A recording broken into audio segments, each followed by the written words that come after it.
ఓటుకు note case పద్దాకా అంటే దాదాపుగా వర్కింగ్ ప్రెసిడెంట్ కేటీఆర్ కూడా అనేక సందర్భాల్లో ఈ కేసు విషయాన్ని తెర మీద తీసుకురావడం, మాజీ మంత్రి జగదీష్ రెడ్డి అయితే కోర్టుకు కూడా వెళ్ళడం జరిగింది. అంటే ఈ స్టేట్లో ఉంటే ప్రభావితం అవుతుందని, పక్క స్టేట్కి ఇవ్వడానికి అయితే కోర్టు అంగీకరించలేదు. ఎట్లాగా? ఐ న్యూస్ ప్రేక్షకులకి, ప్యానల్లో ఉన్న సభ్యులకు, మీకు అందరికి కూడా గుడ్ మార్నింగ్ అండి. ఓటుకు నోటు కేసు అనేది చాలా కాలంగా అందరికీ తెలిసిన విషయమే. అయితే సుప్రీంకోర్టు అంటే ప్రభావితం చెయ్యదని చెప్పేసి భావించిన దాంట్లో ఈ రకంగా వ్యాఖ్యలు చేసి ఉంటుందని చెప్పేసి నేను అనుకుంటున్నాను. సరే, అంటే కోర్టు తీర్పుని మనమైతే కామెంట్ చేయలేము, ఏమనలేము కాబట్టి.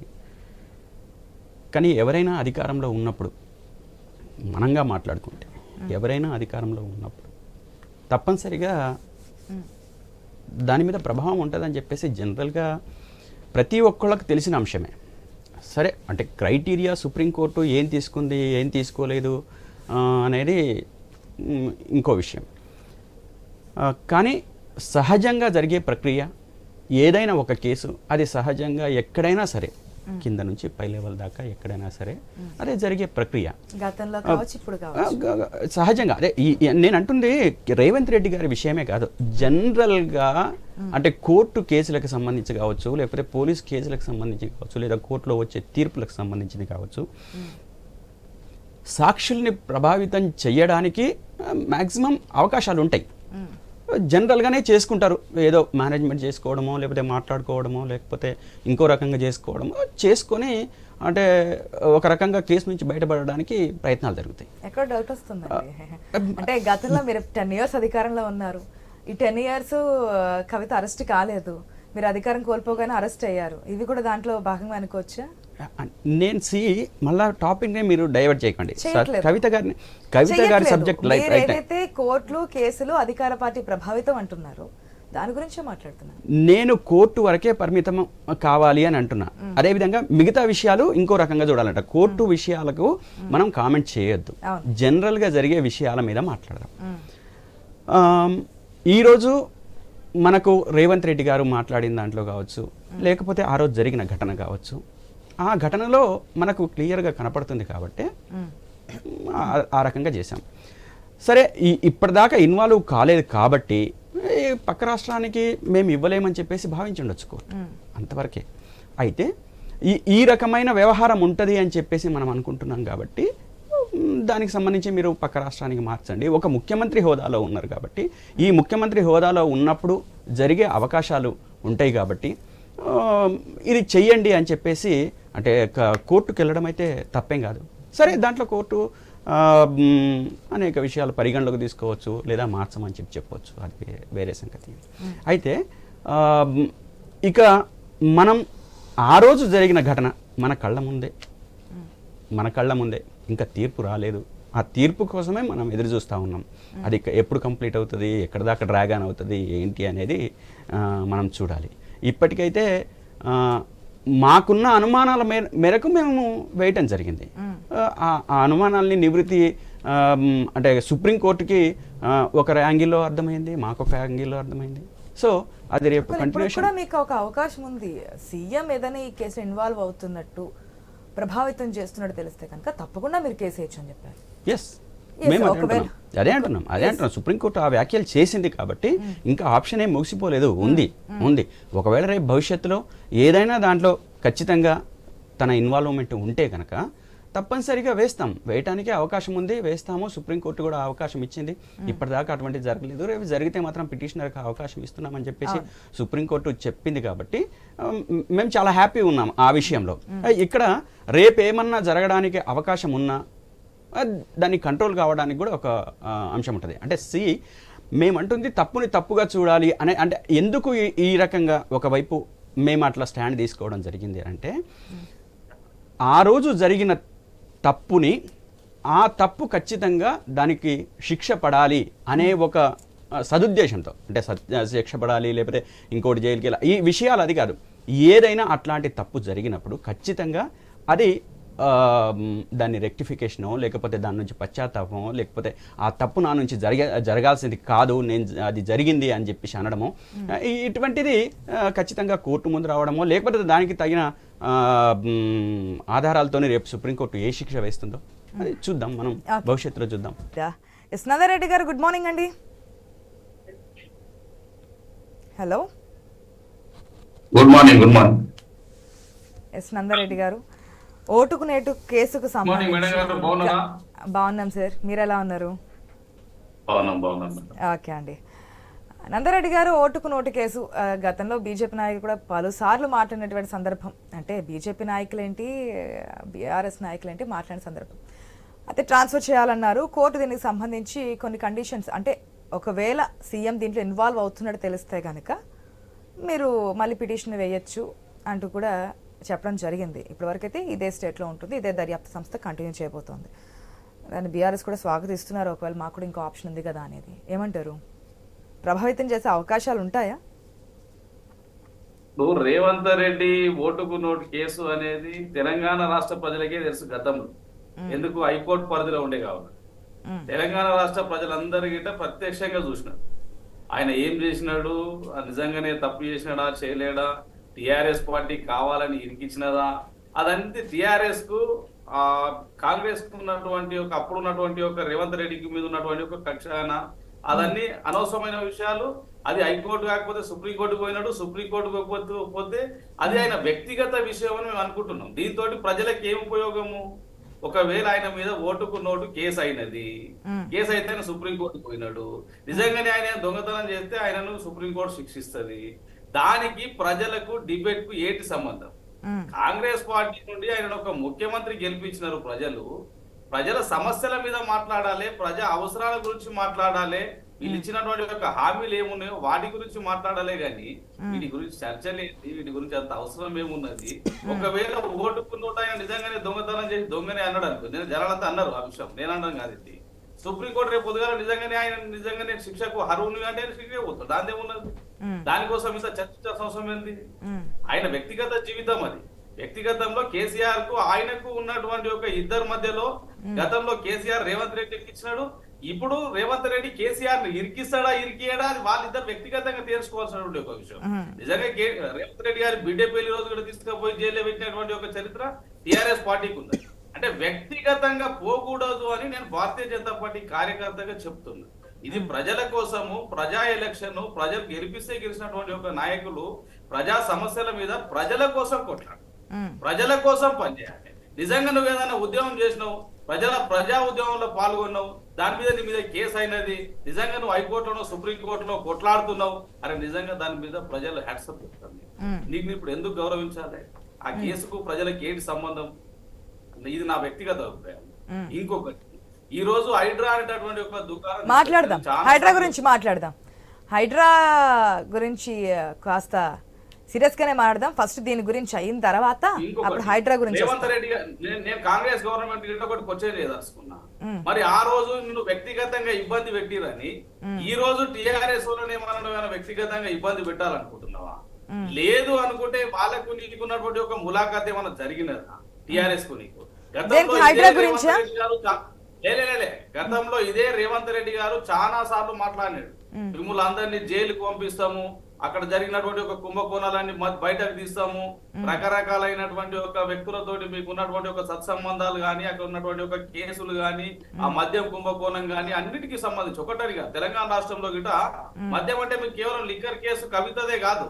తెలంగాణ రాష్ట్రంలో ఒక 1 year క్రితము మీరు ఒక 1.5 year బ్యాక్ ఒక ఆరోపణ వచ్చింది. తెలంగాణ రాష్ట్రంలో కనీసం ఒక 10,000 లీటర్లు అక్రమ మద్యము తీసుకొచ్చేసేసి వేరే వేరే బాటిళ్లలో సీజ్ చేసి వాటిని డైరెక్ట్ గా మనం వైన్ స్టాలకు పంపించి అమ్మిరని చెప్పేసి ఒక వారం రోజులు మాత్రమే టీవీ ఛానళ్లలో వచ్చి ఆ తర్వాత బంద్ అయిపోయినటువంటి ఒక కేసును ఇప్పటి వరకు మాట్లాడినటువంటి ఒక చరిత్ర లేదు. అంటే ఇక్కడ జరిగినటువంటి ఒక గత ప్రభుత్వం చేసినటువంటి ఒక అన్యాయాల మీద కానీ ఉదాహరణకు చూడండి, మొన్నటి దాకా బర్ల కేసు గొర్రెల కేసు అన్నారు. ఆ గొర్రెల కేసు కనీసం ఒక 5,000 కోట్లు 10,000 కోట్లు 2,000 కోట్లు చెప్పినారు. దాని మీద నివేదిక ఏమైనది? ఇలాంటి వాటి మీద చర్చిస్తే గమ్మత్తుగా ఉంటది, ప్రజా అవసరాలు తీరుతాయి. ఓకే రైట్, ఒక నిమిషం అండి. వెంకట్ నాయక్ గారు గుడ్ మార్నింగ్ అండి. Good morning ma'am. ఎట్లా అంటే ప్రభావితం జరుగుతుందా జరగదా అంటే డిబేట్ పెట్టడానికి కూడా కారణం ఏంటంటే ఓటుకు నోటు అనేది ఇప్పటి నుంచి జరుగుతున్నది ఏం కాదు. గత నుంచి మనం చూస్తూనే ఉన్నాం. గత ప్రభుత్వం దీన్ని చాలా సీరియస్గా తీసుకున్నారు, యాక్షన్ ఉంటుంది. ఆఖరికి ఎలక్షన్స్ టైంలో కూడా దీన్ని మాట్లాడడం జరిగింది. ఎట్లా ప్రజల ముందుకు వస్తారు, ఏం మాట్లాడుతున్నారు ఇదేదని. ఆఖరి సీఎం అయిన తర్వాత కూడా చాలాసార్లు మాట్లాడుతున్నారు ప్రతిపక్ష పార్టీ. ఇప్పుడు దీనికి సంబంధించి ప్రభావితం చేస్తారా చేయరా? ఒకవేళ సీఎం హోదాలో ఉన్నారు కాబట్టి మేడం వాళ్ళు గత ప్రభుత్వంలో ఉన్నప్పుడు సీరియస్గా తీసుకున్నారని మీకు అనిపిస్తుందా మేడం? ఇప్పుడు 2015లో ఈ కేసు జరిగింది. వారు జైలుకి పోయొచ్చారు. కనీసం బిడ్డ పెళ్ళికి కూడా అటెండ్ కానివ్వలేదు. ఎమోషనల్గా చాలా ఇబ్బంది పెట్టారు. ఆయనకు ప్రొఫెషనల్గా కూడా చాలా ఇబ్బంది పెట్టే ప్రయత్నం చేశారు. సరే అన్నీ జరిగిపోయినాయి. సరే 2016లో వారు కాంగ్రెస్ పార్టీలో చేరారు.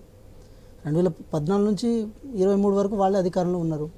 కానీ అధికారం కోల్పోయిన తర్వాత సుప్రీంకోర్టుకు పోవాల్సిన అవసరం ఏమొచ్చిందనేది ఇక్కడ ప్రధానమైన అజెండా. ఇప్పుడు బెయిల్ వెళ్ళారు, పైకి వచ్చారు. ఎప్పుడు కోర్టులో అంటే ఏసీబీ కోర్టు చేతి కింద ఉంది కాబట్టి వాళ్ళు ఎప్పుడు శిక్ష వేయాలనేది వాళ్ళు నిర్ణయించే క్రమం. కానీ మీరు పోయి దాన్ని రచ్చ చేసే ప్రయత్నం ఎందుకు చేశారనేది ఇక్కడ ప్రధానమైన విషయం మేడం. సో వారు గౌరవమైన పొజిషన్లో ఉన్నారు కాబట్టి వారిని ఎట్లో విధంగా ఇబ్బంది పెట్టే ప్రయత్నం చేయాలి, వాటిని ఎట్లో విధంగా కొర్రలు పెట్టే ప్రయత్నం చేయాలంటే సుప్రీంకోర్టు వేదిక కనుక పోతే దాన్ని నేషనల్ ఇష్యూగా ప్రమోట్ చేసే ప్రయత్నం చేశారు. అది కొంచెం కాంగ్రెస్ పార్టీకి కొంచెం డ్యామేజ్ చేయాలి, దాంతోపాటు వ్యక్తిగా రేవంత్ రెడ్డి గారిని డ్యామేజ్ చేయాలన్న కారణం ఇక్కడ ఉండే. చాలా సుప్రీంకోర్టు చాలా స్పష్టంగా చెప్పింది మేడం. ఇది ఎట్లా అంటే వాళ్ళు కవిత గారికి బెయిల్ వేస్తేనే అదేదో సుప్రీంకోర్టు మొత్తం ఈడీని మొట్టికాయలు వేసినట్టు వాళ్ళు ఎట్లా ప్రొజెక్ట్ చేసారో అట్లా మేము ప్రొజెక్ట్ చేయదలుచుకోవాలి. కానీ సుప్రీంకోర్టు స్పష్టంగా ఏమని చెప్పిందంటే ఒక హోమ్ మినిస్టర్ చేతిలో ఏసీబీ ఉంటుంది కాబట్టి వారిని ప్రభావితం చేయొద్దని చెప్పి మాత్రం మేము చెప్పగలుగుతాం. కానీ వారు ఏదో మ్యానిపులేట్ చేశారని మీరే ఊహించుకున్నట్టు మేమే ఊహించుకొని దాని జడ్జ్మెంట్ రూపంలో కనుక మేము ఇవ్వగలిగితే ఈ కోర్టు యొక్క ఇంటిగ్రిటీ ల్యాప్స్ అయిపోతుందని చెప్పారు. ఇంకో విషయం ఏంటంటే ఒక ముఖ్యమంత్రి హోదాలో ఉన్న వ్యక్తి ప్రతి మంత్రుల శాఖల మీద వారి ఆధిపత్యం ఉంటుంది. The decided by the constitution. కాబట్టి మీరు దాన్ని ఏదో ఏ రకంగా దాన్ని తిప్పే ప్రయత్నం చేశారు. మధ్యప్రదేశ్కి దాన్ని ఎట్లా అప్పగించాలి? మరి 2014 నుంచి ఇప్పటి వరకు 3.5 కదా, దాని కనీసం ఆ కేసును మీరు కదిలించలేకపోయారు కదా, ఆల్రెడీ శిక్ష పడ్డ కేసు కదా, మళ్ళీ దాన్ని ఎందుకు రచ్చలేపే ప్రయత్నం చేశారని చెప్పి చాలా స్పష్టంగా చెప్పింది. అంటే ఇట్ ఇండికేట్స్ దట్ ఒక పొలిటికల్ అంటే గౌరవ ముఖ్యమంత్రి గారికి దాంట్లో ఏ అజెండా లేకపోవచ్చేమో, కానీ మీ పొలిటికల్ మోటో కనబడుతుంది కదా ఇక్కడ. అది కూడా ఎప్పుడు జరిగింది మీరు చూడండి. పార్లమెంట్ ఎలక్షన్స్ కంటే ముందు ఇది వాళ్ళకి ఇక్కడ పార్లమెంట్ ఎలక్షన్స్లో మంచి స్థానాలు రావాలన్న కారణం చేత జరుగుతున్న ప్రక్రియ. నందారెడ్డి గారు ఒక మాట చెప్పారు, ఏది రివెంజ్ విషయంలో గత ప్రభుత్వంలో మరి కాంగ్రెస్ పార్టీకి అన్యాయం జరిగింది కదా, వీళ్ళు కూడా తీసుకోవాలంటే మేడం ఒక విషయం ఏంటంటే పర్సనల్గా రివెంజ్ తీసుకోవడానికి కాన్స్టిట్యూషనల్ బాడీస్ని కనుక ఉపయోగించుకుంటూ వెళ్తే ఈ రాష్ట్ర ప్రయోజనాలని మనం గాడికి పక్కకు పడేసినట్టే అవుతుంది. సో ఆ పని మేము చేయదలుచుకోలేదు. మీరు గమనించండి, విద్యుత్ కమిషన్ కానీ లేకపోతే కాళేశ్వరం కమిషన్ కానీ లేకపోతే మిగతా కొన్ని విషయాలు ఏదైతే ఉందో వాటి మీద కమిషన్ ప్రత్యేకంగా ఏర్పాటు చేసి ఒక లీగల్ ఓరియంటేషన్గా ఒక కాన్స్టిట్యూషనల్ ఓరియంటేషన్గా అట్లా వెళ్ళే ప్రయత్నం చేసినాం. ఇన్కేస్ రేవంత్ రెడ్డి గారికి పర్సనల్ కక్షగా ఉంటే కేటీఆర్ గారు అమెరికా పోయేటోళ్ళు కాదేమో, ఫామ్ హౌస్ నుంచి కేసీఆర్ గారు బయటకు వచ్చి ఏ రూపంలో ఎక్కడ ఉండేటోళ్ళేమో. సో ఆ పర్సనల్ కక్షలు మాకేం లేవు మేడం. కానీ జగదీశ్వర్ రెడ్డి గారు పర్టికులర్గా జగదీశ్వర్ రెడ్డి గారు, సత్యవతి రాథోడ్ గారు, సమ్మదర్ కొంతమంది పీపుల్ అందరూ కలిసి దీన్ని కొంచెం ముందుకు తీసుకెళ్లే ప్రయత్నం చేశారు. కానీ కోర్టు చాలా స్పష్టంగా చాలా క్లియర్ కట్గా చెప్పింది, ఈ విషయంలో మీరు జోక్యం చేసుకోవాల్సిన అవసరం లేదు, మేము జోక్యం చేసుకోవాల్సిన అవసరం లేదు. Just we can suggest that ముఖ్యమంత్రి గారు దీన్ని మీరు చాలా చిత్తశుద్ధితో మీరు తీసుకెళ్ళండి అని చెప్పింది. సో ముఖ్యమంత్రి గారు మీరు ఇంకోటి గమనించండి, ఇంతవరకు ఏసీబీకి సంబంధించిన ఏదైతే ఓటుకు నోటు కేసు ఉందో ఆ కేసుని ఇంతవరకు దాని మీద సమీక్షలు కూడా చేయలే వాళ్ళు. అంటే దాన్ని మళ్ళీ తిరిగి తోడే ప్రయత్నం చేయలే. ఇన్ కేసు వాళ్ళు మ్యానిపులేట్ చేయాలనుకుంటే దాని మీద వాళ్ళు సీరియస్ యాక్షన్ తీసుకునే వాళ్ళు కదా. సో తను విక్టిమైజ్ అయ్యారు మేడం ఇక్కడ, తను విక్టిమైజ్ అయ్యారు. ఇప్పుడు ఎవరైనా సరే ఎవరికైనా పర్సనల్ లైఫ్ ఉంటుంది.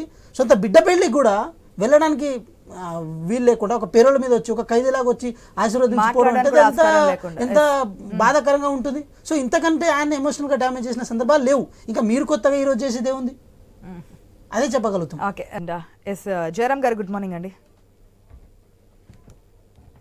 Hello ya yes good morning Jayaram గారు. Ya very good morning. ఎట్లా మీరేం చెప్తారు? అంటే ఇది ప్రజలకు సంబంధించిందా, ప్రజలకు సంబంధించనిదా, ప్రజలకు ఉపయోగపడేదా? అంటే ప్రజలు గతం నుంచి చూస్తుంది ఒక సీఎం హోదాలో ఉన్నటువంటి పర్సన్ ఈ కేసులు ఇవన్నీ కూడా బయటకు వస్తున్నాయి కాబట్టి ఆడి మాజీ మంత్రి బీఆర్ఎస్ పార్టీ నుంచి కోర్టుకు వెళ్ళడం, ఆ కోర్టుకు సంబంధించిన తీర్పు మనం చూస్తున్నాం కాబట్టి మీరేమంటారు? మీకు ఐ న్యూస్ యాజమాన్యానికి, ప్రేక్షకులకు, ప్యానెల్లో ఉన్న మిత్రులకు నమస్కారాలండి. ఒకటి ఆశ గారు, మనం చూడాల్సిన విషయాలు ఏంటంటే ప్రభుత్వాలు పాలన పైన దృష్టి సారించాలి, ప్రతిపక్షాలు ప్రజల అవసరాల మీద కాన్సన్ట్రేషన్ చేయాలి. ఒకవేళ కనుక ప్రభుత్వం పాలన మీద కాకుండా గాడి తప్పినప్పుడు ప్రతిపక్షాలు దాన్ని గాడిన పెట్టేసి ప్రజల పక్షాన నించొని మాట్లాడాలి. ఇది కనుక చేసినట్టు అయితే డెఫినెట్ గా కాన్స్టిట్యూషన్ కానీ వర్ధిల్లుతుంది. ఎలాంటి కాంప్రమైజ్ లేకుండా ప్రజలకు ప్రయోజనాలు చేకూరుతాయి.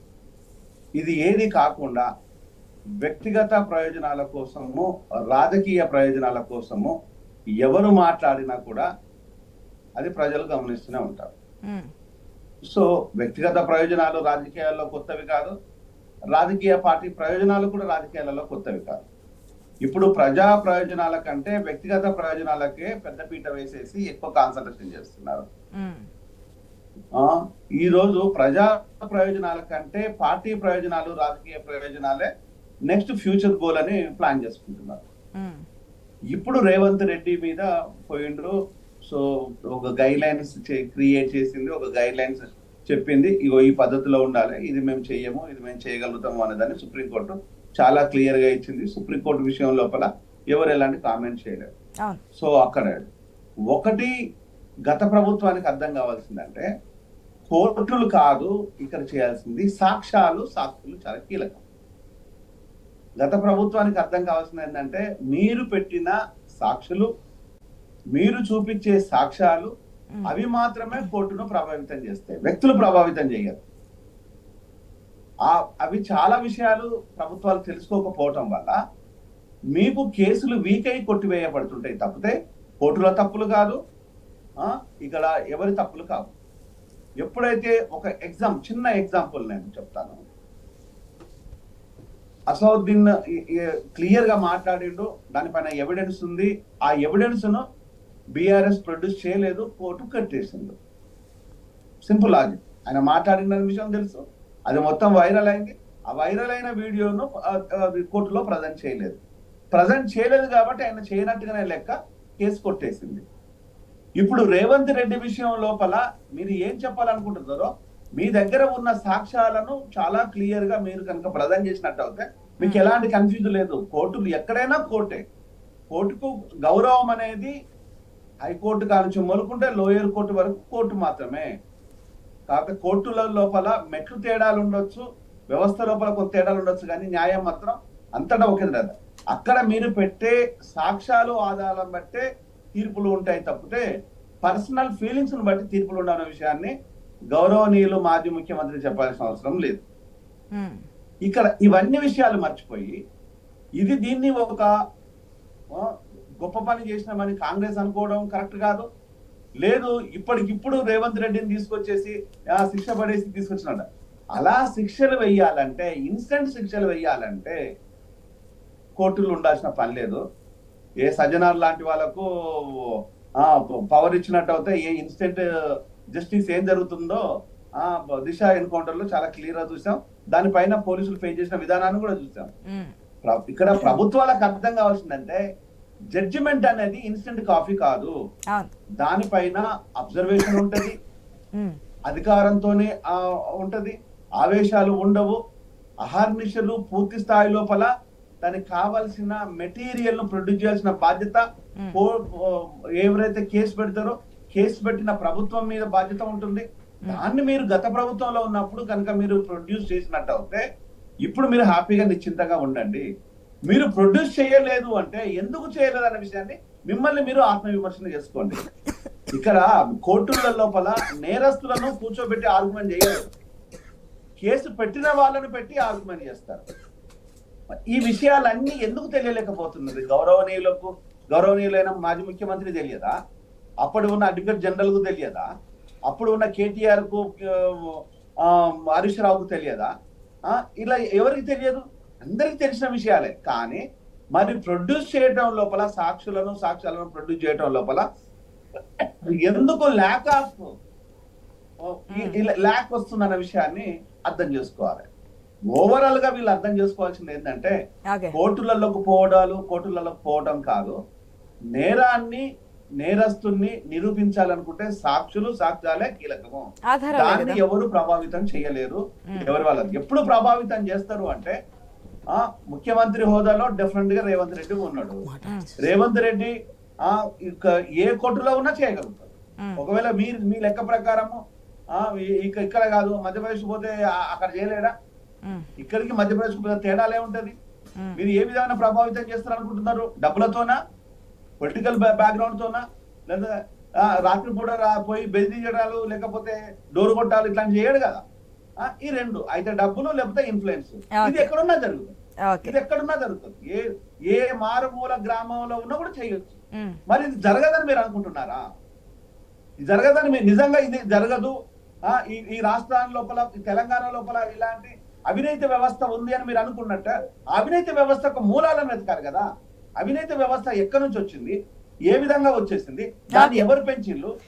ఏదైనా కావచ్చు, కోర్టు అయితే చెప్పింది కదా ఒకవేళ సీఎం ఇన్వాల్వ్మెంట్ ఉంటే గనక తప్పకుండా పిటిషనర్ కేసు వేయొచ్చు, దానికి సంబంధించి ముందుకు వెళ్తామని. ఇప్పటి వరకు ఇన్వాల్వ్ కాలనట్టు ఉంది కాబట్టి మేము దీంట్లో డిసైషన్ అంటే మేము తీర్పు చెప్పలేకపోతున్నాం చెప్పున్నారు కాబట్టి ఓకే, ఈ విషయానికి ఇక్కడ పులి స్టాప్ పెడదాం. కోర్టు తర్వాత ఏం చేస్తుంది అనేది.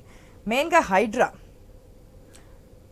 కాంగ్రెస్ పార్టీ తెలంగాణ స్టేట్లో అధికారంలోకి వచ్చిన తర్వాత హైడ్రా ఏ విధంగా దూసుకుపోతుందో, ఎన్ని అంటే అక్రమ కట్టడాలు అనుకోవచ్చా, లేదంటే నాలాల మీద కట్టారా, చెరువులు కబ్జా చేసి కట్టారా, ఇవన్నిటికి సంబంధించి ముందుకెళ్తున్నారు. ప్రత్యేక అధికారాలు కూడా ఇవ్వడం జరుగుతుంది.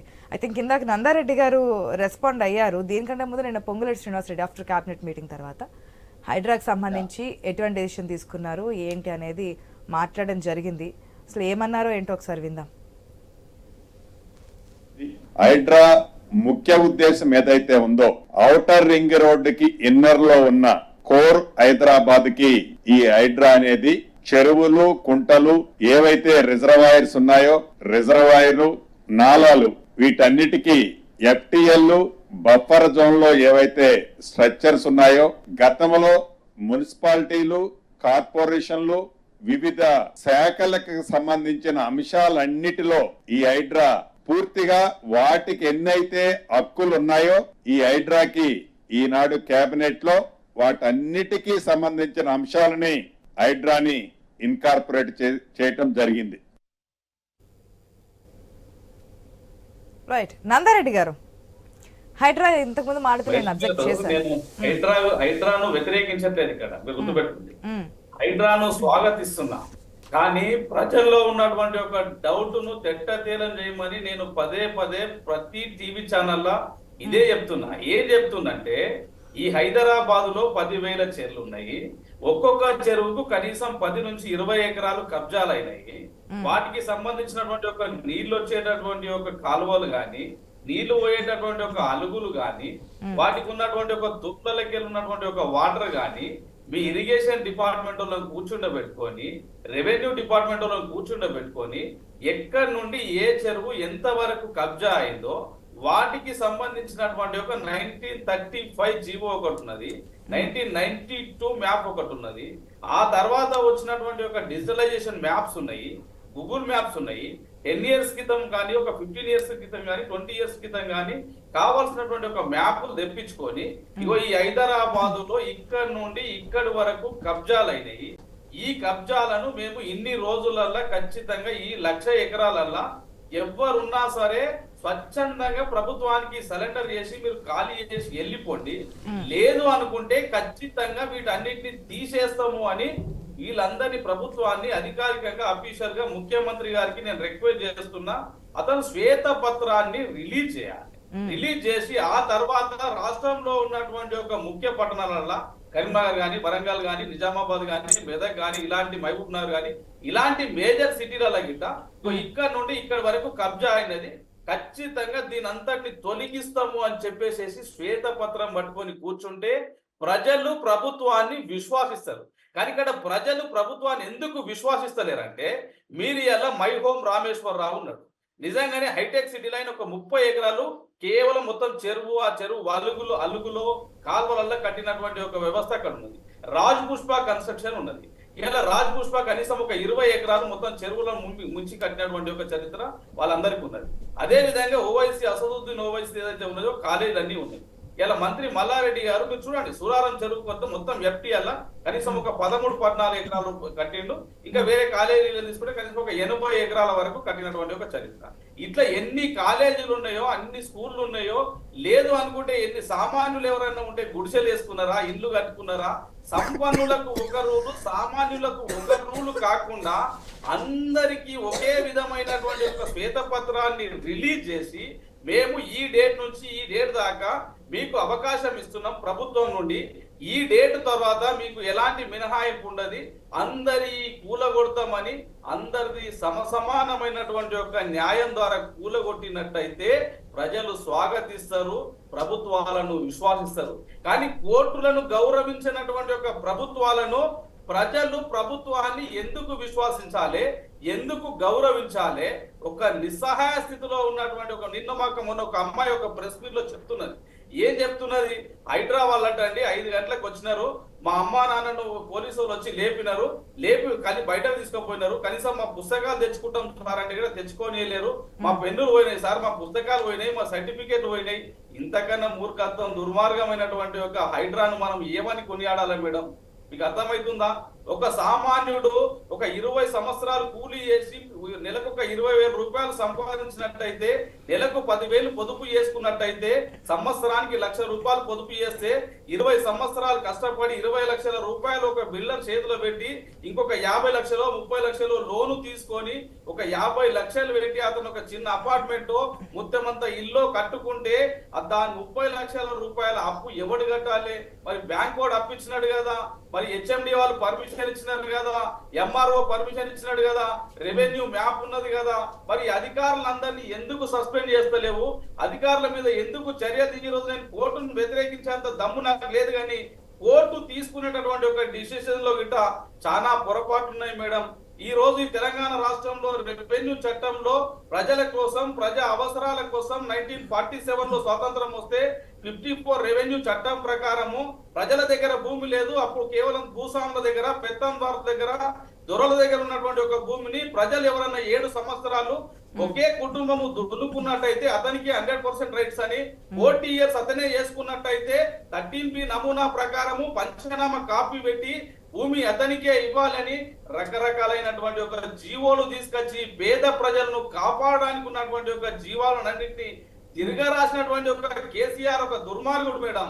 54 జీవో తీసుకొచ్చి గతంలో ఉన్నటువంటి ఒక జీవోలన్నీ తీసుకొచ్చి ఒక ధరణి పేరు మీద కబ్జా కాలాన్ని తీసేసి కాస్తు కాలం మాత్రమే తీసుకొచ్చేసేసి రకరకాలైనటువంటి ఒక ఇబ్బంది పెడుతున్నారు మేడం. ప్రజల ఉసురు తలిగి కేసీఆర్ ఏ విధంగా అయితే పోయినాడో ఈ హైడ్రా నిజంగానే ఒకవేళ ప్రజలను పూర్తిగా విశ్వాసించే విధంగా చేయకపోతే ఇదే పేద ప్రజల ఉసురు తలిగి ఈ ప్రభుత్వం గిట త్వరలోనే కూలిపోతుంది. దానికి తగినటువంటి ఒక మూల్యం చెల్లిస్తారని ఇది నా వ్యక్తిగత అభిప్రాయం. ఓకే, ఒక్క నిమిషం ప్రసాద్ గారు, మీరంటారు ఇప్పటికే హైడ్రాకి సంబంధించి ఈ విధంగా కక్షపూరితంగా చేస్తున్నారు, కావాలని చెప్పి చేస్తున్నారు అంటూ కూడా చాలా చేయడం జరిగింది మొదటి నుంచి కూడా.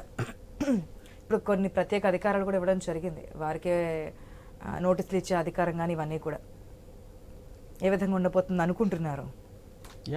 మేము హైడ్రాని వ్యతిరేకించిన సందర్భం లేదు కదండి. హైడ్రాని వ్యతిరేకిస్తున్నామని చెప్పేసి మా నాయకులు ఏమన్నా హరీష్ రావు అన్న కానీ లేకపోతే కేటీఆర్ అన్న కానీ ఏమన్నా చెప్పారా? చెప్పలేదు. హైడ్రా తీసుకునే నిర్ణయాన్ని, అది ఇంప్లిమెంట్ చేసే విధానాన్ని ఖచ్చితంగా మేము స్వాగతిస్తున్నాం. కాకపోతే ఇక్కడ ఉన్న భేదాభిప్రాయాలు, కక్షలు, కార్పణ్యాలు, ఈ రకమైన వాటికి జోలికి వెళ్ళకండి అనేదే మేము చెప్పదలుచుకున్నాం. తన మన అనే భేదాభిప్రాయం లేకుండా దీన్ని కొనసాగించాలనేదే మా నాయకత్వం చెప్తుంది, మేము మాట్లాడుతున్న పరిస్థితి ఉంది. అంటే ఎందుకు ఆ అనుమానాలు కూడా ఎందుకు వస్తున్నాయి అంటే, మొదట హైడ్రా వచ్చిన తర్వాత, సరే అది వచ్చిన తర్వాత దానికి ఒక చట్టబద్ధత లేదు, దాంట్లో నేను టీవీలో కూడా నేను డిబేట్ చేశాను, దానికి ఎటువంటి ఇది లేదు. లేకపోయినా కానీ ఇష్టం వచ్చినట్టు చేస్తున్నారు, ఒక చట్టాన్ని కానీ చేతుల్లోకి తీసుకోవడం ఎట్లా కరెక్ట్ అవుతుంది అని చెప్పేసి మేము క్వశ్చన్ చేశాం. సరే, ఈరోజు ప్రభుత్వం హైడ్రాకి చట్టబద్ధత ఇస్తూ ఉంది, కానీ అదే సందర్భంలో ఇప్పటిదాకా జరిగిన వ్యవహారంలో మేమేమంటున్నాం, నాగార్జున గారి కన్వెన్షన్ ని కూల్చడానికి చూపించిన ఎన్ కన్వెన్షన్ ని చూపించిన ఉత్సుకత తిరుపతి రెడ్డి గారి దగ్గరికి వచ్చేటప్పటికంటే నోటీస్గా ఎందుకు మారింది, లేకపోతే ఇంకో XY దగ్గరికి నోటీస్ ఎందుకు మారింది? నిజంగా అది బఫర్ జోన్లో ఉంది, లేదు FTL జోన్లో ఉంది, ఉంటే ఖచ్చితంగా కూలుస్తామని కదా మీరు చెప్పింది. మరి ఆ పని చేయకుండా మళ్ళీ ఎందుకు బ్యాక్ అయ్యారు? ఎందుకు బ్యాక్ అవ్వదలుచుకున్నారు? అదే సందర్భంలో పేద ప్రజల ఇళ్లకు ఇప్పుడు నందారెడ్డికి గారు చెప్పినట్టు నేను చాలా వీడియోలు కూడా చూశాను. పాపం వాళ్ళు నీడలేని పరిస్థితి. వాళ్ళు కట్టుకుంటే వాళ్ళు కట్టుకోవడానికి వాళ్ళు ఏమన్నా ఆక్యుపై చేసి కట్టుకున్నారా? కాదు, రియల్టర్లు ఇచ్చిన ప్లేస్ అది. ఆనాడు రియల్టర్లకు ఆ పర్మిషన్స్ ఇచ్చింది ఎవరు? అదేవిధంగా దాన్ని ఇంప్లిమెంట్ చేసింది ఎవరు? ఈరోజు కట్టుకున్న వాళ్ళని ధ్వంసం చేస్తున్నది ఎవరు? కాంగ్రెస్ పార్టీ. ఈరోజు ఆ ప్రభుత్వము ఇంప్లిమెంటేషన్లో తేడా ఉంది. ఇదొకటే కాదు, రామోజీ ఫిలిం సిటీలో దాదాపు 4 చెరువులు ఆక్రమించబడ్డాయి. దీని గురించి ఎందుకు మాట్లాడట్లేదు అనేది మా ప్రశ్న. ఇప్పుడు 1,00,000 నాగాళ్ళు లేకపోతే 1,00,00,000 నాగాళ్ళు మేము దున్నలేదు, మీకు అధికారం ఇచ్చిండ్రు, మీరేం చేస్తున్నారు అంటారు. మేము కొన్ని చేశాం కాబట్టే మా అధికారం తీసేశారు కదా ప్రజలు. ఏం మాట్లాడదలుచుకున్నారు? అబద్ధాలు మాట్లాడదలుచుకున్నారా? నాంచదలుచుకున్నారా? నాంచి ఈ రకంగా మాట్లాడదలుచుకున్నారా? విషయాన్ని పక్కన పట్టదలుచుకున్నారా? నేనేమంటున్నానంటే ఏ బిల్డింగ్ అయినా నేనేమంటున్నానంటే నాంచదలుచుకున్నారా? పక్కరారి పట్టదలుచుకున్నారా? మేము చెప్పినాం కదా, ఏం చెప్పలేదు? చెప్తున్నాం కదా, చెప్పలేదా? ఏం మాట్లాడుతున్నారు? మీరు డైవర్ట్ చేయదలుచుకున్నారా టాపిక్ ని? సజావుగా జరగదలుచుకోలేదు అంటే ఇక్కడ చేస్తున్నాడు అని అంటే దాని వెనుక ఖచ్చితంగా డైవర్ట్ కాదలుచుకున్నారు. వాళ్ళు డైవర్ట్ కాదలుచుకున్నారు కాబట్టి ఈ రకంగా మాట్లాడుతున్నారు. విషయాన్ని విషయంగా చూడట్లేదు. వాళ్ళు విషయాన్ని విషయంగా చూస్తే ఈ రకంగా ఇన్వాల్వ్ కాదు. నేను హైడ్రాని వ్యతిరేకిస్తే, ఈ విధానాన్ని వ్యతిరేకిస్తే నువ్వు ఇన్వాల్వ్ అయినా అంటే తప్పులేదు. నేను వ్యతిరేకించలేదు. నేను జరిగిన విధానాన్ని నేను తప్పుపడుతున్నా. నువ్వు ఇన్వాల్వ్ అవుతున్నావు అంటేనే దాంట్లో నీకు ఎక్కడో భయం ఉంది. నీకు భయం ఉంది కాబట్టే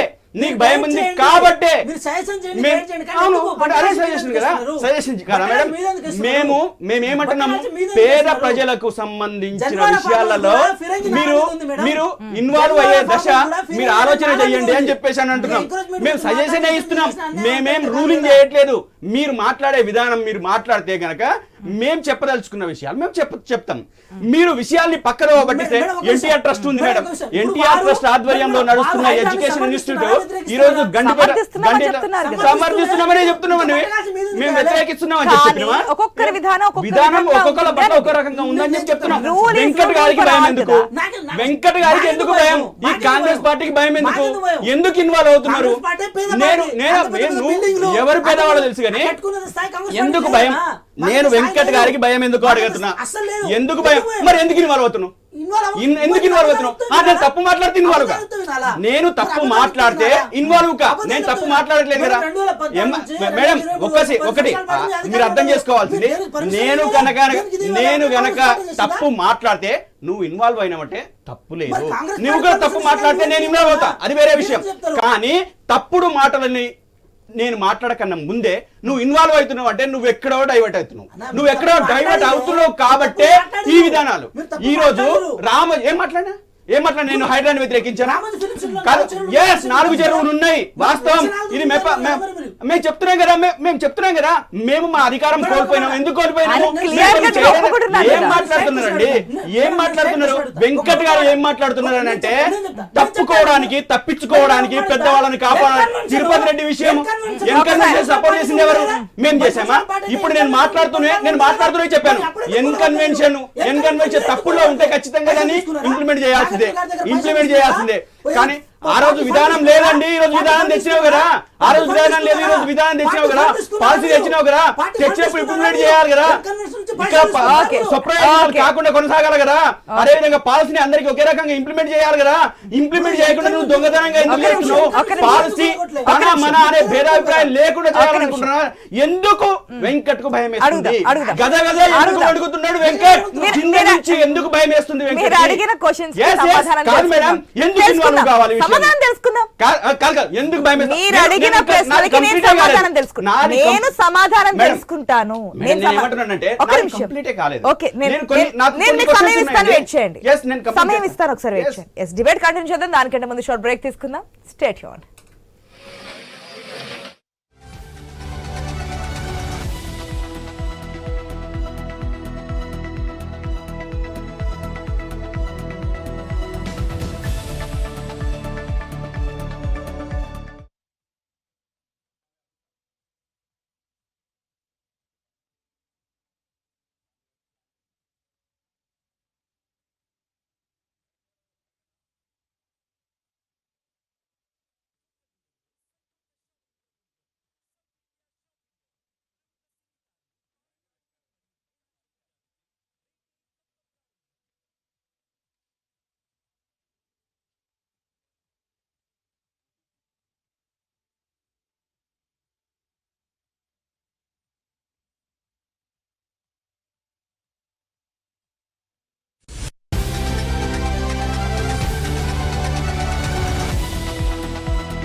welcome back to news agenda.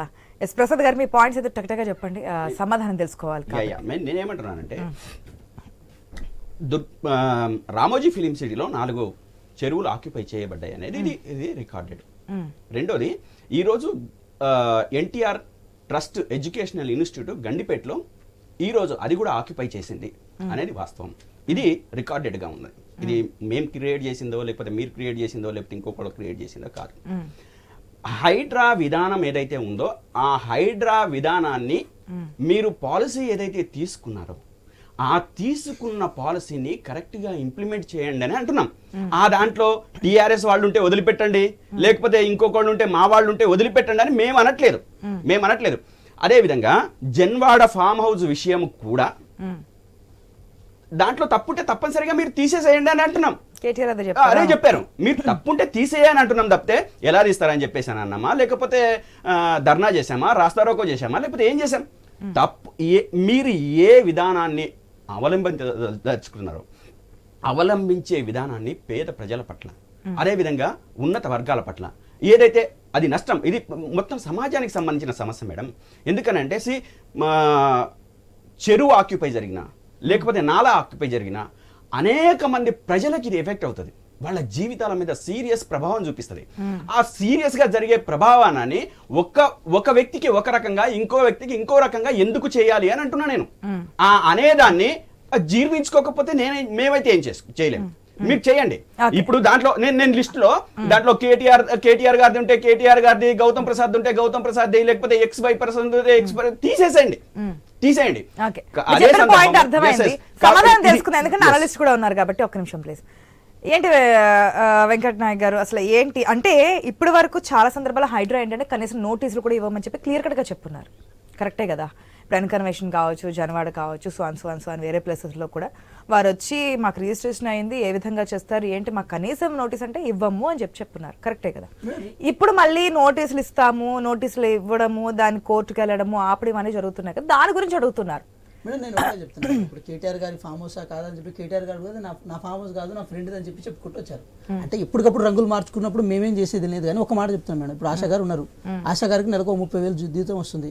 సరే, మీ జీతంతోనే కొంత సేవింగ్స్తో ఒక ఫ్లాట్ కొందాం అనుకుంటున్నారు. మీరేం చూస్తున్నారు? ఆ ఫ్లాట్ రిజిస్ట్రేషన్ ఉందా లేదా, దానికి పర్మిషన్స్ వస్తున్నాయా లేదా, ఇదే ఇంత మాత్రం చూస్తున్నారు. కానీ అది బఫర్ జోనా కాదా, అది లేకపోతే మన FTL ఉందా లేదా కాదా అని చెప్పి ఒక నేచురల్ బేసిస్ మీద ఒక ఎన్విరాన్మెంటల్ అన్న ఒక మాట మీరు మాట్లాడినప్పుడు ఒక్క మాట అయినా నేను మాట్లాడినా అన్న, మీ డిస్కో లైట్ నా మో మీద పడుతుంది, ఒక మాట వినండి అన్న ప్లీజ్. అన్న మరి నువ్వు మాట్లాడినప్పుడు నేను మాట్లాడినా ఒక మాట వినరాదన్నా, ఒక మాట వినరాదు. ఒక మాట వినరాదు. మీరు చెప్పండి, నేను క్వశ్చన్ చేస్తాను. మీరు చెప్పండి. నేను ఒకటే అంటున్నా, ఇప్పుడు మీరు ఆ బేస్తో మీరు కొంటారు అంటే ఇవన్నీ చూసుకోకుండా కొంటే ఏదైతే ఉందో తర్వాత మళ్ళీ కూల్చినప్పుడు మీరే బాధపడతారు. పర్మిషన్స్ ఎవరు ఇస్తున్నారు? నేను అదే ఉంటున్నా, పర్మిషన్ ఎవరిచ్చినా అధికారుల మీద తప్పకుండా చర్యలు తీసుకోవాల్సిందే. నష్టపోయేది ఎవరు? మేడం ఒక మాట చెప్తున్నాం, అది 100 హైడ్రా చాలా క్లియర్ కట్ గా ఒక విషయం ఎగ్జాంపుల్ చెప్పండి. అది ఎవరిచ్చినా మేడం, ఎవరిచ్చినా, అది కాంగ్రెస్ పార్టీ గవర్నమెంట్ లో ఇచ్చినా లేకపోతే బీఆర్ఎస్ పార్టీ గవర్నమెంట్ లో ఇచ్చినా ఎవరిచ్చినా యాక్షన్ తీసుకోవాల్సిందే, దాంట్లో ఎక్కడ డౌట్ పడాల్సిన అవసరం లేదు. నష్టపోయేది ప్రజలు కదా మేడం, అదే అంటున్నా మేడం. ఇప్పుడు చిన్న చిన్న ఈ యజ్ఞం అనేది ఎవరో ఒకరు మొదలు పెట్టాలి కదా. ఇప్పుడు ఎవరో ఒకరు ఇప్పుడు నష్టపోయేది ప్రజలు అయినప్పుడు కూడా దాన్ని మొదలు పెట్టాల్సిన బాధ్యత అయితే ఉంటుంది కదా. ఇప్పుడు ఇందాక అన్నగారు చెప్పారు కొన్ని నిమిషాలు పర్మిషన్స్ ఇస్తున్నారు అనేది కదా, రిజిస్ట్రేషన్స్ ఏ విధంగా అవుతున్నాయి, పర్మిషన్స్ ఏ విధంగా ఇస్తున్నారు. ఇది యజ్ఞం మేడం, ఇది నాంది, ఇది నాంది ఇప్పటి నుంచి స్టార్ట్ అవుతుంది. నాంది ఏదైతే ఉందో అది ఏది 2014 కంటే వారికి నష్టపరిహారం అని కూడా ఏదో చెప్తున్నారు, ఇవ్వబోతున్నారా? కాంగ్రెస్ పార్టీ గవర్నమెంట్ లో మిస్టేక్ చేసినా, బీఆర్ఎస్ పార్టీ గవర్నమెంట్ లో మిస్టేక్ చేసినా, ఏ పార్టీలో అధికారులు మిస్టేక్ చేసినా, ఎమ్మెల్యేలు మిస్టేక్ చేసినా, ఎవరు మిస్టేక్ చేసినా దాని మీద చర్యలు తీసుకోవాల్సిన బాధ్యత ఇప్పటికైతే ఉంది. దానికి ఒక నాంది ఇది. సో మేమేమంటున్నాం అంటే, ఇప్పుడు ఇందాక అన్నగారు ఒక మాట అన్నారు, రామోజీ ఫిలిం షూట్ 4 చెరువులు ఉన్నాయని చెప్పి, వేరే చోట 4 చెరువులు ఉన్నాయి, వేరే చోట చెరువులు ఉన్నాయి కబ్జా. ఇవన్నీ సరే మీకు తెలుసు కదా, మొన్నటి మొన్న తెలిసిన విషయం అయితే కాదు, అంతకుముందు తెలిసిన విషయమే. క్లియర్ కట్ గా ఒప్పేసుకుంటున్నారు, మేము గతంలో చేయలేదు కాబట్టి ప్రజలు మాకు తీర్పు ఇచ్చారని. అప్పటికి మేము పాలసీ రూపొందించలేదు కదా, హైడ్రా లాంటి పాలసీ కూడా మేము రూపొందించలేదు. ఒకవేళ మేము పాలసీ రూపొందించి ఒక క్లారిటీ కాదు, నేను పాలసీ రూపొందించి మేము ఇంప్లిమెంట్ చేయకపోతే మీరు తప్పు పట్టండి. నేను క్లారిటీ ఇస్తున్నాను.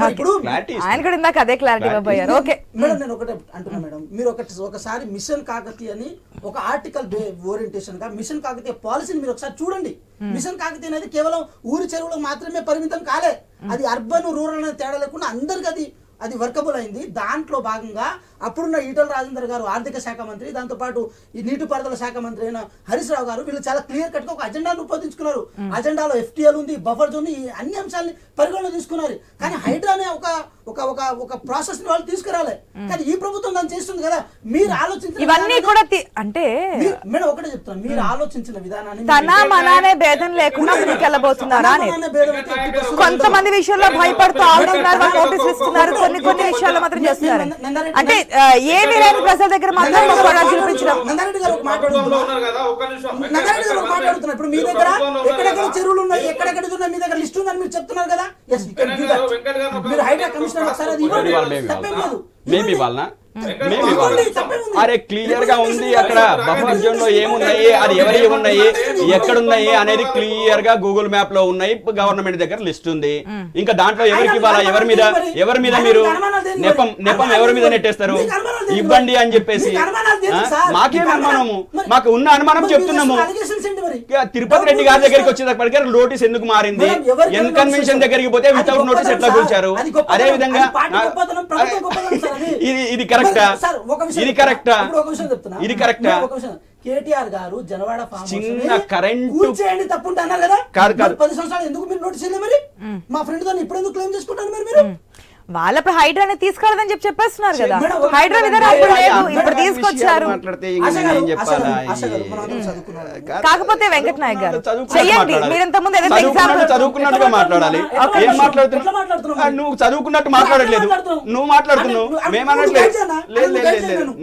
గైడ్ చేస్తా, పద్ధతి ప్రకారం మాట్లాడు, పద్ధతి ప్రకారం మాట్లాడు, పద్ధతి ప్రకారం మాట్లాడు, పాలసీ ఇంప్లిమెంట్ చేసే విషయం మాట్లాడు. తన మన భేదాభిప్రాయం లేకుండా కొనసాగుతుంది అని మాట్లాడు.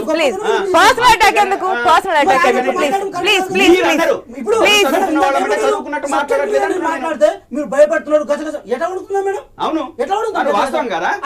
తిరుపతి రెడ్డి గారు మేడం, ఒకటే మేడం, తిరుపతి రెడ్డి గారికి ఇగో సీరియస్ ఇగో అప్పుడు ఇప్పుడు చట్టం రూపొందించలేదు మేడం.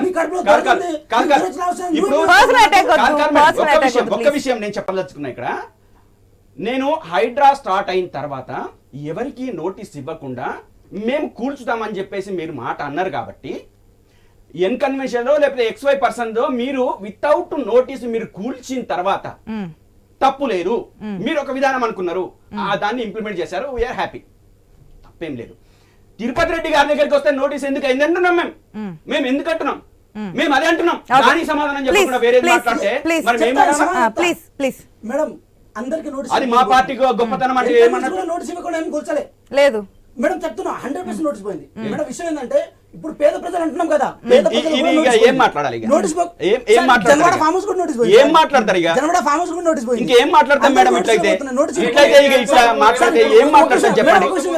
రాష్ట్రం అంటే ఆ? ఏం మాట్లాడతాం ఇట్లా మాట్లాడితే? కేటీఆర్ కోసం ఆయన మాట్లాడతారు, తిరుపతి రెడ్డి కోసం నువ్వు మీ ప్రజల సమస్యలు మాట్లాడినా మేము ప్రజల గురించే మాట్లాడుతున్నామండి. నేను క్లియర్ గా చెప్పినా ఇది కొన్ని వేల లక్షల మందికి సంబంధించిన సమస్య. వెంకట్ ఈ నాయక్ సమస్యని మీరు ఇంతకు ముందు నేను ఒక పరిష్కరించండి. ఎగ్జాంపుల్ చెప్తున్నా. హైడ్రా ఏదైతే ఇప్పుడు నా సాలరీ సమ్ ఎక్స్ అమౌంట్ ఎంతో ఉంది, నాకు ఇల్లు అనేది ఒక నందారెడ్డి కళ, గారు, నేను కొనుక్కోవాలనుకున్నాను, ప్రజలకు సంబంధించిన చేశాను. విషయమే ఆ మాట్లాడుతున్నాం. కొనుక్కున్నది కేటీఆర్ ని నేను అసలు లేదు అని చెప్పి నానే- ఒక నిమిషం నానే ప్లీజ్, ఒక నిమిషం ప్లీజ్, దాన్ని నానే లేదు. కొడుతున్నారు. మరి సామాన్య ప్రజలకి భరోసా ఎక్కడ? వాళ్ళు ఇప్పటి వరకు సేవింగ్స్ చిన్న చిన్న కుటుంబాలు కదా, వారికి ఎటువంటి ప్రొటెక్షన్ ఇవ్వబోతున్నారు? అంటే కూల్చివేతలు కొన్ని జరిగినాయి మేడం, అది పెద్దగా దాని కొన్ని జరిగినా నష్టపోయిన ప్రజలు ఉన్నారు కదా. బంబాడుగా జరగలేదు. ఒక విషయం ఏంటంటే ఇప్పుడు మీరు చూడండి, ఒకప్పుడు లేక్ వ్యూ అనేది ఉండే, ఇప్పుడు లేక్ వ్యూ ఉందా మేడం? నేను ఇవన్నీ మాట్లాడడం లేదు. మేమేమంటాం ఏదైతే నష్టపోయిన వారు ఆ thought process- కనీసం లోపల ఇంతకు ముందు మేడం, చెప్పడం నష్టపోయిన జరిగింది. వారికి 100% గవర్నమెంటే పక్కా ఇల్లు కట్టిస్తారన్న వాగ్దానం కూడా చేసింది. First point. ఇంకో విషయం ఏంటంటే మేడం, బిల్డర్ ని చూసి అడ్డగలో మోసం పోవద్దని ఒక అంటే కరెక్ట్ ముందు ఏదైతే రిజిస్ట్రేషన్స్ అనుమతులు ఇచ్చారో వారి మీద యాక్షన్ తీసుకోండి మేడం. అది తప్పకుండా జరుగుతుంది మేడం. అది జరగడం ఎక్కడ శశమిషం లేవు. కమిషనర్ గారు చాలా క్లియర్ కట్ గా చెప్పారు. ఇప్పుడు మేమేమంటున్నాం, సరే ప్రభుత్వం మీద అయితే మీకు అనుమానాలు ఉండొచ్చు కాక, కానీ కమిషనర్ గారు అయితే అనుమానాలు ఉండాల్సిన అవసరం లేదు కదా. వారు చాలా నిక్కచ్చిగా పనిచేస్తున్నారు కదా. ఇప్పుడు వారి బ్యాక్గ్రౌండ్ మీరు ఒకసారి చూడండి. వారు ఏది గ్రూప్ 1 ఆఫీసర్ నుంచి మొదలు పెడితే ఇప్పటి వరకు వాళ్ళ చరిత్ర చూడండి. వారి మీద అవినీతి మచ్చ లేదు. వాళ్ళు చాలా జెన్యూన్గా పనిచేశారు. అది పార్టీలకు అతీతంగా అన్ని పార్టీల వాళ్ళు, అన్ని పార్టీల నాయకులు వాళ్ళని అప్రిషియేట్ చేశారు. అది బీఆర్ఎస్ పార్టీ అయినా సరే వాళ్ళు Okay. సమర్థవంతులు కాబట్టి ఎస్ జయరామ్ గారు. జోన్ కి వాళ్ళని కమిషనర్ జయరామ్ గారు. యా, హైడ్రా ఇది ఏమవుతుంది చెప్పాలన్నా, ఇక్కడ జరుగుతున్నదంట కేసీఆర్ ఫ్యామిలీ, బీఆర్ఎస్ పార్టీ నీతిమంతులు. సో అక్కడ వరకు బాగానే ఉంది, ఎవరికి డిస్ప్యూట్ లేదు. కాంగ్రెస్ పార్టీ నాయకులు, రేవంత్ కుటుంబం, కేసీఆర్ కుటుంబం, రేవంత్ కుటుంబం నీతిమంతులు, ఇక్కడ కూడా డిస్ప్యూట్ లేదు.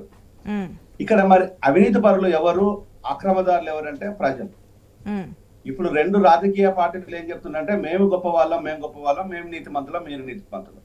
అయ్యా మీ రెండు పార్టీలు, ఇద్దరు నాయకత్వ కుటుంబాలు, మీ నాయకులంతా నీతిమంతులే, ఎవ్వరేం కాదంటం లేదు. కానీ జరుగుతున్న విషయాలు ఏంటంటే మేము నీతిమంతులం అని ఒక ప్రెస్ మీట్ పెట్టండి. కేసీఆర్ కూర్చొని ఏం పెట్టాలంటే మా బీఆర్ఎస్ నాయకులు ఎక్కడ ఎలాంటి అక్రమాలు చేయలేదు, అక్రమాలు చేస్తే రేవంత్ నీ చేత అయితే అవి కూల్చుమని కేసీఆర్ గాని కేటీఆర్ అనేసి వీళ్ళు ఒక ప్రెస్ మీట్ పెట్టి చెప్పమని చెప్పండి ప్రజల ముందు. ఎన్ని అవకతవకలు మా లాంటి వాళ్ళని చెప్తాను నేను, ఎవడెవడి దగ్గర ఎంత ఉందని మేము చెప్తాం. సేమ్ రేవంత్ రెడ్డి కూడా ఓ ప్రెస్ మీట్ పెట్టేసి నా కుటుంబ సభ్యులు, నా తమ్ముడు, నా అన్న ఎలాంటి పొరపాట్లు చేయలేదు, మా కుటుంబం ఏం చేయలేదు, మేము నీతిమంతులము, నా నాయకులు కూడా నీతిమంతులే అని చెప్పేసి రేవంత్ గారు. వీళ్ళిద్దరికి దమ్ము ధైర్యం ఏమన్నా ఉన్నదా? ఇంతవరకు ఎవరు పెట్టట్లేదు. ఇక్కడ సిగ్గుతో తలదించుకోవాల్సింది ఏంటంటే దొంగలే దోసుకొని మేము దొరలమని చెప్పుకుంటున్నాం. ఇది మనం సిగ్గుపడాల్సింది. ఈ రోజు కాంగ్రెస్ నాయకులు FTL లో ఉన్న వాళ్ళు ఫామ్ హౌస్ పెట్టేసి లక్షల ఎకరాలు కొట్టేసిన వాళ్ళు కాంగ్రెస్ లో ఉన్నారు, బీఆర్ఎస్ లో ఉన్నారు. కానీ ఇప్పుడు వీళ్ళిద్దరు నీతిమంతులు అంటే ఇద్దరు చెప్తే మేము వినాలంట. అంటే ఈ నీతిమంతుల గురించి చెప్తే మేము వినాలి. ఎవరు దోపిడీ చేయలేదు? 1,28,00,000 ఎకరాల భూములు ఎవరు తిన్నాడు? 1,28,00,000 భూములు ఎక్కడికి పోయినవి? దానిపైన విచారణ చేసే దమ్ము రేవంత్కు లేదు. ఎందుకంటే రేవంత్ చేసే భూదండ మీద వచ్చింది కాబట్టి. ఈ రోజు ఆ భూమి ఎక్కడికి పోయిందో చెప్పే దమ్ము కేసీఆర్ కు లేదు. ఎందుకంటే ఆ భూమిని దిగమింగిళ్ళు కాబట్టి, ఆ మింగిళ్ళ లోపల అందరూ ఉన్నారు కాబట్టి, అందరిని కాపాడుకోవాలి కాబట్టి. ఇదే కేసీఆర్ నువ్వు రామోజీరావు దగ్గర పోయి ఆశీర్వాదాన్ని తీసుకొని ఇక్కడ ఎలాంటి అవకతవకలు చెప్పింది నువ్వే కదా. ఈరోజు 4 చెరువులు ఉందనే అర్హత నీకెక్కడిది? నువ్వు ఆ మాట చెప్పలేదా? ఎట్లా చెప్పినావు? ఏ విధంగా చెప్పినావు? ఆ రోజు మేమంతా చెప్పినాం, రామోజీరావు 4 చెరువులు కాదు, అనేక మంది భూములు, 20 ఎకరాల భూములు ఉన్నాయి, దాని లోపల 10,000 సంఖ్యలో ఎకరాల భూములు ఉన్నాయి. ఆ భూములన్నీ బయట తీయమని చెప్తా నువ్వేం చెప్పినావు? లేదు ఇంచు జాగ కూడా రామోజీరావు చేయలేదని చెప్పినావు. మళ్ళీ ఈ రోజు ఏం మొహం పెట్టుకుని ఉందని చెప్తున్నావు. నెక్స్ట్ రేవంత్ రెడ్డి, నీ కాంగ్రెస్ పార్టీ లోపల ఒక్కొక్కడు ఎకరాల భూములు పెట్టేసి చేస్తుంటే ఇంచు భూమి లేదంటున్నాడు. సిగ్గనిపించడంలా? ఇంచు భూమి లేదా మీ దగ్గర? నువ్వు దోపిడీ చేయటం లేదా? తిరుపతి రెడ్డి భూదండ చేయట్లేదా? కొండరెడ్డి చేయట్లేదా? నువ్వు చేయట్లేదా? నీ కుటుంబ సభ్యులు చేయట్లేదా? నీ పార్టీ నాయకులు చేయట్లేదా? ఎవరని చెప్తున్నారయ్యా సిగ్గు లేకుండా? ఈ రోజు ప్రజల సొమ్ము తినుకుంటూ, ప్రజలను మోసం చేసుకుంటూ, నేను మొదటి నుంచి చెప్తున్నాను, ఇది హైడ్రాకు చుక్కెదురు వస్తుంది. ఇది దీనిపై చట్టబద్ధత లేదు. చట్టపరంగా చెయ్యండి, చట్టాన్ని చెయ్యండి. చట్టాన్ని చేస్తే రేవంత్ ఉన్నా లేకున్నా, కేసీఆర్ ఉన్నా లేకున్నా, ఎవరం వచ్చినా కూడా చట్టాన్ని ఫాలో అవుతారు. మీరు చట్టం చేయకుండా వ్యక్తిగత ప్రయోజనాల కోసము, బెదిరింపుల కోసము, కలెక్షన్ల కోసము, గత ప్రభుత్వం చేసిన కలెక్షన్లకు మించి చేయాలనే కలెక్షన్ల కోసము ఈ రోజు పనులు చేస్తున్న విషయం ప్రజలు అనుకుంటున్నారు. సజెషన్ ఇచ్చింది కదా, చట్టం చేస్తే ఏ గవర్నమెంట్ పార్టీలు మారినప్పటికీ క్యాబినెట్ నిర్ణయం చెప్పండి సార్, చెప్పండి. ప్లీజ్ కంక్లూడ్ అండి. ఈ రోజు నీతిమంతులు అనేది ఎక్కడ ఉన్నారు? నీతిమంతులు ఏ రాజకీయ పార్టీలో ఉన్న నీతిమంతులు? ఈ రోజు బతుకమ్మ చెరువు, బతుకమ్మ కుంట నడి ఒడ్డున, ఇదే కాకతీయ యూనివర్సిటీకి నడి ఒడ్డున శివం రోడ్ లో ఉన్న బతుకమ్మ చెరువు ఈ రోజు పూర్తిగా మాయం అయిపోయింది, నేలమట్టం అయిపోయింది. ఈ రోజు నిటారున కాంక్రీట్ జంగల్ గా మారింది. రేవంత్, నీ దమ్ముంటే అది తెలుసు, చూద్దాం. నిజంగా నీకు దమ్ముంటే అది తెలుసు. ఈ రోజు నీ పార్టీలో ఉన్న నాయకులు హైడ్రాక్ సంబంధించి ఏ పార్టీలకి అతీతంగా ఆల్రెడీ ఒక లిస్ట్ అయితే ఉంటుంది కాబట్టి దాని ప్రకారం ఎక్కడెక్కడ చెరువులు కబ్జా చేసే ఇప్పటివరకు చాలా చెరువులు కబ్జాలు అయిపోయాయి కాబట్టి కనీసం లేకుండా అసలు ఉన్నాయా అంటే ఒక క్వశ్చన్ కూడా వస్తుంది కాబట్టి దానికి అంటే తనామనా భేదం లేకుండా అంటున్నారు కాబట్టి ఆ విధంగానే ముందుకెళ్ళాలి అనేది. ఇప్పుడు జయరాం గారు అడిగినా ఎవరు అడిగినా సామాన్య ప్రజలకు నష్టం చేకూర్చే విధంగా ఉంది కానీ బడా నేతలకు కాదు అనే ఒక అంశం వస్తోంది. అట్లా కాకుండా ముందుకెళ్ళాలి, ఒక చట్టం చేయాలంటున్నారు. ఆ విధానం అయితే ఒకసారి ముందుకు తీసుకెళ్ళండి.